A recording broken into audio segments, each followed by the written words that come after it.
Bonjour, je suis Manon chez Je passe mon titre pro.fr. On va rédiger aujourd'hui le dossier professionnel du titre secrétaire assistant médico administratif. Alors tout d'abord, on va commencer par télécharger la matrice vierge fournie par le ministère du Travail et on va pouvoir la retrouver sur je passe mon titre pro.fr et vous allez dans l'onglet boutique en haut à droite et on trouve dans la colonne de gauche dossier professionnel vierge à remplir. Donc là, vous avez plus qu'à cliquer sur télécharger et il se télécharge directement sur votre ordinateur. Donc là, je l'ai déjà ouvert sur Google Doc, mais vous pouvez l'ouvrir avec Microsoft Word, c'est exactement la même chose. Et on peut à présent commencer de remplir notre dossier professionnel. Donc on vous demande ici votre nom de naissance, vous indiquez simplement votre nom de famille. Votre nom d'usage, c'est votre nom d'époux ou d'épouse si vous êtes marié. Votre prénom, votre adresse postale, vous mettez bien votre adresse personnelle et non pas l'adresse de votre centre de formation, comme ceci. Ensuite, dans titre professionnel visé, ici on va indiquer secrétaire,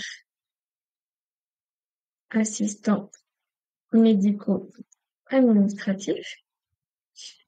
Ensuite, on vous demande les modalités d'accès. Est-ce que vous êtes en parcours de formation via un centre de formation? Si oui, vous laissez cette case cochée. Et si vous êtes en VAE, vous cochez la case juste en dessous. Et sur la page de garde, c'est tout ce qu'on a à remplir. On n'ajoute rien d'autre. Ensuite, vous avez une présentation du dossier que vous allez lire, mais on n'a rien à remplir ici. Et ensuite, le sommaire.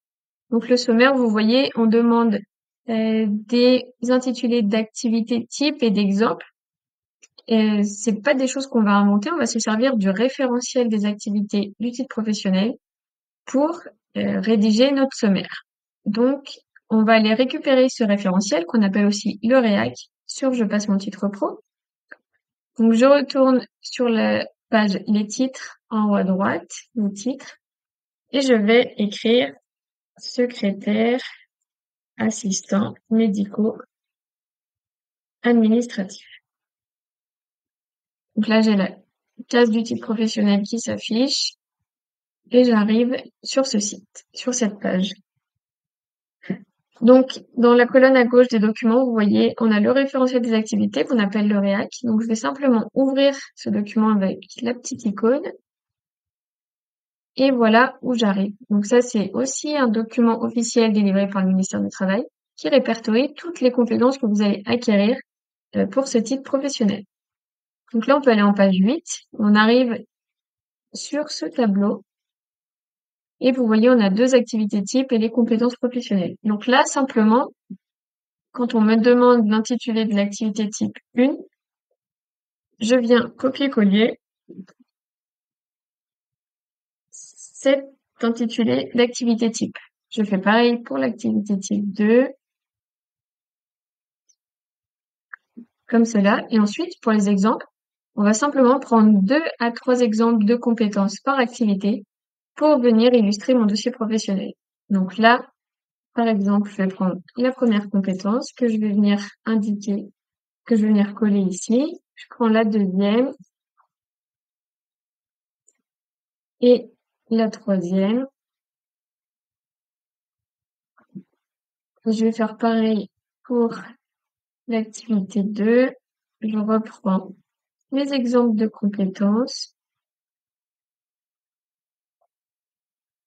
Hop. Et voilà. Donc, pour un dossier professionnel, on n'est pas obligé de prendre l'intégralité des compétences qui sont dans le REAC, parce qu'après, le dossier professionnel peut être trop lourd, trop surchargé, et ce sera pas agréable à lire et à découvrir par le jury. Donc, on conseille simplement 2 à 3 exemples de compétences par activité. Donc là, j'en ai pris 3 pour chacune. Ensuite, vous voyez qu'on n'a pas rempli intitulé d'activité type 3 et 4 parce qu'on n'en a pas. Donc, ce que je vais faire, c'est que je vais pouvoir supprimer ces lignes pour rendre le sommaire plus lisible. Donc, une fois que je les ai sélectionnées comme cela, je fais simplement un clic droit, supprimer 10 lignes. Maintenant, j'ai un sommaire, voilà, qui est plus clair et plus lisible. Ensuite, on passe aux exemples de pratique professionnelle. Donc, on vous redemande l'intitulé de l'activité type 1, ainsi que l'intitulé de l'exemple. Donc, bien sûr, vous mettez bien le premier que vous avez mis dans le sommaire. Et voilà. Ensuite, maintenant, on va pouvoir rédiger notre dossier professionnel. Donc là, la première chose qu'on vous demande, c'est de décrire les tâches effectuées et dans quelles conditions. Donc là, ce qu'on vous demande, c'est simplement de décrire toutes les tâches que vous avez réalisées pour cette compétence-là. Alors, ce que je conseille, c'est de vous organiser en tirets, d'organiser votre récit en tirets dans les grandes lignes qu'après vous allez pouvoir développer. Donc, par exemple, je peux commencer par le contexte. Ensuite, j'ajoute accueil et gestion administrative, situation particulière et urgence, confidentialité et accessibilité, et enfin, gestion des attentes. Donc là, juste, j'organise mon récit en plusieurs parties et je vais venir développer chacune de ces parties. Comme ça donne un récit structuré et facilement lisible. Donc pour le contexte, je peux préciser que lors de mon immersion en entreprise, j'ai travaillé comme secrétaire assistant médico-administratif dans un cabinet médical pluridisciplinaire regroupant des généralistes, un pédiatre et un dermatologue. Mon poste était situé à l'accueil, équipé d'un ordinateur sous Windows 10, du logiciel Doctolib Pro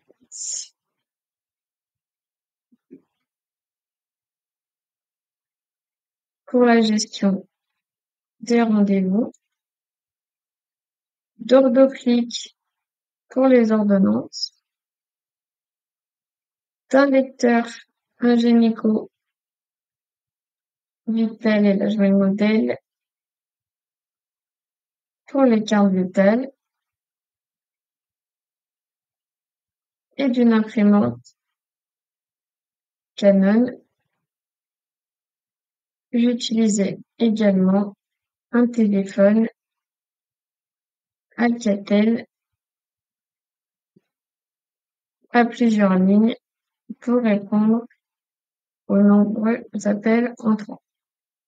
Voilà, donc pour la partie contexte, j'ai indiqué tout ce que j'ai fait et les outils utilisés. Ensuite, concernant la partie accueil. Chaque matin, j'accueillais les patients en adoptant une posture professionnelle, c'est-à-dire sourire, ton calme et salutations personnalisées. Après vérification de l'identité via la carte vitale, je mettais à jour la fiche patient dans Doctolib Pro. Je scannais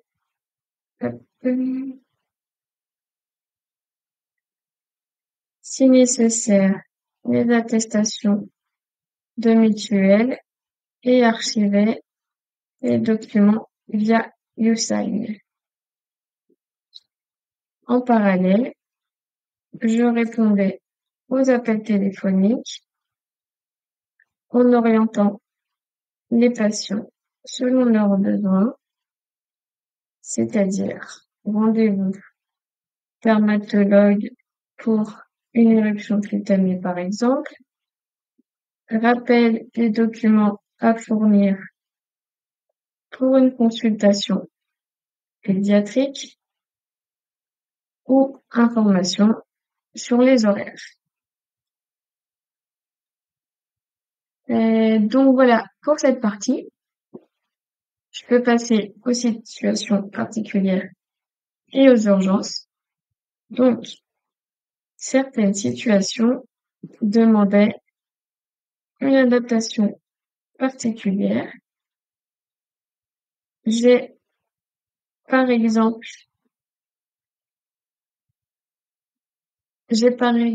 accueilli, hop,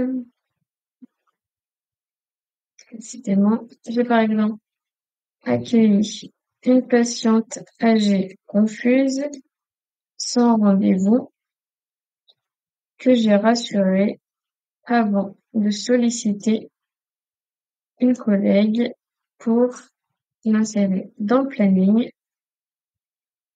grâce à un désistement. J'ai aussi dû gérer une urgence, un patient présentant des difficultés respiratoires est entré brusquement et j'ai déclenché le bouton d'alerte sous le bureau pour prévenir le médecin généraliste tout en accompagnant le patient jusqu'à sa prise en charge. Je passe à la partie suivante sur la confidentialité et l'accessibilité. Donc, la confidentialité et l'accessibilité étaient des aspects importants de mon rôle. Je faisais attention à limiter les échanges sensibles à voix haute et utilisais un panneau coulissant pour protéger l'écran des regards. Pour les patients malvoyants ou à mobilité réduite, je me levais pour aller à leur rencontre. J'expliquais les démarches clairement et j'utilisais au besoin un fauteuil roulant. Le cabinet disposait de rampes et de portes automatiques, ce qui facilitait l'accueil.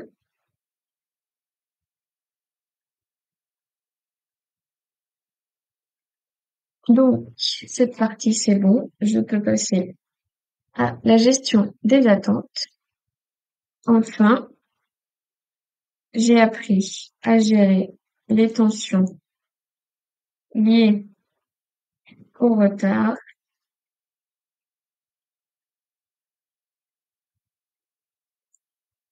aux attentes prolongées, face à des patients impatients.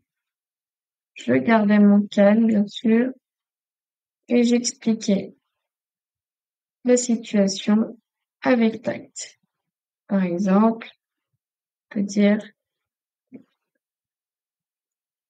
le médecin a pris du retard suite à une urgence.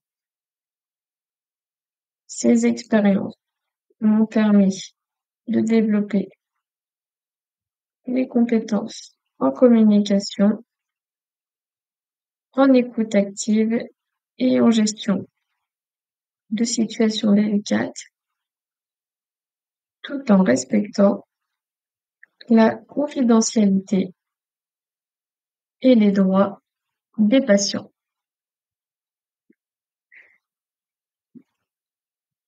Voilà pour cette partie. Donc là, vous venez de décrire toutes les tâches réalisées pour accueillir, renseigner et orienter un patient. Vous êtes le plus précis possible et vous indiquez tout ce que vous avez fait, les conditions et les outils utilisés. Ensuite, la partie suivante, on vous demande les moyens utilisés. Donc là, simplement, vous allez décrire tous les outils, tous les moyens que vous avez utilisés dans le cadre de cette compétence. Donc, par exemple, je vais citer Doctolib Pro pour la gestion des rendez-vous, OrdoClick pour le suivi des ordonnances. J'ai parlé de YouSign qui sert à l'archivage de documents numérisés. On a également parlé de Vitalite 3S, Ingenico, le lecteur de carte vitale, imprimante Canon, imprimante multifonction et téléphone Alcatel pour la réception et transfert des appels. Voilà, donc là simplement je liste tous les outils que j'ai utilisés avec une courte description de ce à quoi ça m'a servi. Ensuite, avec qui j'ai travaillé, donc là vous indiquez simplement les collègues à qui vous avez eu affaire dans le cadre de vos fonctions. Donc, j'ai travaillé en binôme avec une secrétaire médicale expérimentée qui m'a accompagnée dans la prise en main des outils et des procédures. J'ai aussi été en relation régulière avec les médecins généralistes et spécialistes du cabinet, ainsi qu'avec l'aide-soignante chargée de l'accompagnement des patients en difficulté. Ces interactions m'ont permis de mieux comprendre le fonctionnement global d'une structure médicale et de renforcer ma coordination avec les équipes de soins. Voilà pour cette partie. Ensuite, on vous demande dans le contexte le nom de l'entreprise où vous étiez. Donc, c'est à cette place-là que vous allez indiquer le nom de l'entreprise, le service concerné. Donc là, on peut préciser accueil et administratif. Une période d'exercice. Donc là, vous indiquez bien sûr les périodes pendant lesquelles vous êtes sur l'entreprise. Alors, ça peut être du 2 août 2025 ici au 30 août 2025. Et vous avez une partie d'informations complémentaires. Vous pouvez ajouter ce que j'ai appris dans l'accueil, l'information et l'orientation des patients sans faire de faute d'orthographe. C'est l'importance d'être rigoureux tout en restant à l'écoute.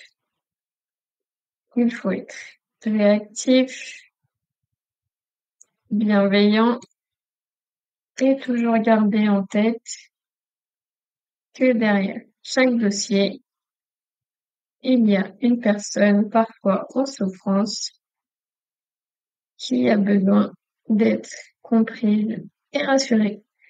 Et avec tout ce récit, vous montrez bien que vous avez compris, que vous maîtrisez la compétence accueillir, enseigner et orienter un patient. Ensuite, là, vous voyez, cette partie, elle est terminée. On passe à la prochaine qui est activité 1 type 2. Donc là, vous allez venir remettre l'intitulé de l'activité type 1 et mettre la compétence numéro 2, bien sûr en raccord avec ce que vous avez marqué dans le sommaire. Vous respectez bien l'ordre du sommaire. Et vous faites comme ça, ainsi de suite, jusqu'à avoir rédigé le récit de toutes vos compétences. On arrive ensuite à la partie titre et diplôme. Donc là, on vous demande tous les diplômes que vous avez déjà en votre possession, même s'ils n'ont aucun lien avec le titre professionnel visé. Donc ça peut être un baccalauréat, vous indiquez le lycée où vous l'avez obtenu et une année d'obtention. Comme ceci. Vous pouvez indiquer tous les autres diplômes que vous avez et une fois que c'est terminé, comme pour le sommaire, on peut supprimer les lignes non utilisées. Donc clic droit, supprimer les lignes. Voilà, comme ça, j'ai un tableau qui est propre. On a ensuite une déclaration sur l'honneur où vous attestez que tout ce que vous avez écrit est vrai. Donc vous remplacez votre nom et prénom. On enlève les parenthèses ici, ça s'applique à vous. Je suis bien l'auteur. Vous indiquez une ville et une date de rédaction. Donc, voilà. Après, vous allez imprimer votre dossier professionnel. Une fois qu'il sera imprimé, ici même, vous allez pouvoir signer de manière manuscrite. Et enfin, la dernière partie concerne les documents illustrant la pratique professionnelle, autrement dit, les annexes. Dans ce tableau, on va mettre les intitulés des annexes et dans cette partie, on va venir mettre les photos capture d'écran qu'on insère dans le dossier. Alors, on a évoqué Doctolib Pro, donc ce que je peux faire, c'est venir mettre une capture d'écran du logiciel que j'ai utilisé, comme ceci. Et juste en dessous, je viens indiquer capture d'écran de Doctolib Pro. Je vais remettre la même chose ici même, annexe 1, capture d'écran de Doctolib Pro. Je reprends la même chose, je peux préparer ma ligne suivante pour l'annexe 2. Là, je vais à la page suivante. On a évoqué l'utilisation du lecteur de carte vitale Ingenico, donc je vais venir mettre une photo du lecteur que j'ai utilisé. Et je mets en légende lecteur de carte vitale Ingenico. Et je vais ajouter aussi ici lecteur de carte vitale Ingenico. Et voilà, maintenant vous avez terminé de remplir votre dossier professionnel. Bien sûr, comme vous allez avoir rédigé les autres compétences, vous allez pouvoir ajouter d'autres annexes qui vont illustrer votre récit. Là, j'en ai mis seulement 2 parce qu'on a rédigé une seule compétence, mais vous pouvez et vous allez en mettre bien plus. Voilà, j'espère avoir pu vous aider. Maintenant, si vous avez encore besoin d'aide et que la rédaction du dossier professionnel est encore difficile, si je passe mon titre pro, nous avons rédigé un dossier professionnel complet qui doit vous servir à titre d'exemple, mais vous devez impérativement le personnaliser en fonction de votre propre expérience.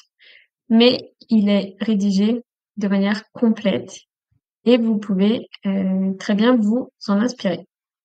Pour cela, vous retournez sur la page sur jepassemontitrepro.fr, sur la page du titre professionnel, et vous pouvez l'acheter ici même pour un montant de 4,90 €. Après votre paiement et après avoir renseigné votre mail, vous allez le recevoir directement sous quelques minutes dans votre boîte mail.